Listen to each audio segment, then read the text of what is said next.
IKEA, the perfect place to buy furniture that's cheap, but looks cheap.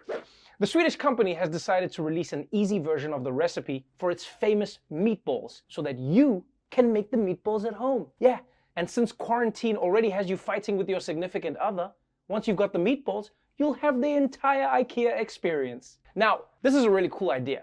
Although the last time I ate meatballs at IKEA, it gave me some indigestion, and I learned the hard way that those display bathrooms are not hooked up to the plumbing. Someone should fix that. But I do appreciate that IKEA released this recipe, and honestly, I couldn't wait to try it for myself. I don't understand why there's extra screws. It's meatballs.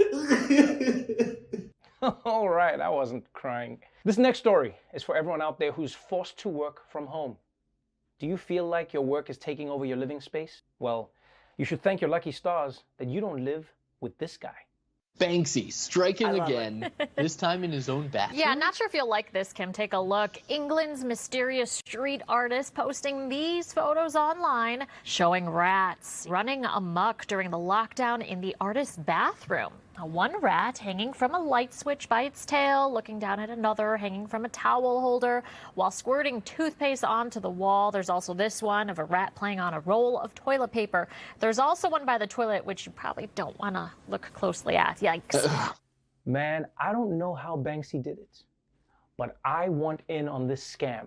Because when he draws all over his walls, he's a brilliant artist. But when I do it, I'm losing my security deposit. And this must have been really weird for his roommate when you think about it, because nobody knows who Banksy is. So they walked into the bathroom and they're like, oh my God, this is a Banksy. Wait a minute, Mark, do you think Banksy was in our bathroom? And finally, every day we read tragic stories of how many lives the coronavirus has claimed. But maybe what we should also be doing is celebrating the people who've come back to life. We do want to mention one person who was singled out today by Governor Murphy, 26-year-old Jack Allard, who was in a medically induced coma after coming down with a virus after spending time on a ventilator and 5 full weeks in the hospital. The governor today announcing that Jack has died. It was a long month, but slowly Jack rebounded. And last Thursday, he was clapped out by the doctors and nurses who saved his life as he walked out of the hospital. I feel horrible. Jack is very much alive. Jack, we love you. Again, Jack is alive and back home. He has come home, not in the figurative sense, but in the quite literal sense, and my deepest apologies for that. I was just misread everything, and I apologize, but he is alive, and we are grateful for that. Wow.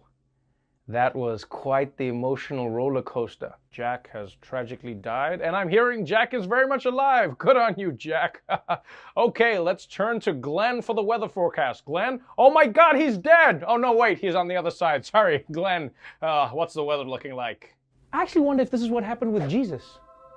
Because, I mean, what's more likely? That the Son of God died and then came back to life? Or that some Jerusalem news anchor just read the story wrong? No, I still believe the Bible story, and I'll tell you why. Because my grandmother might watch this episode. Hi, Gogo.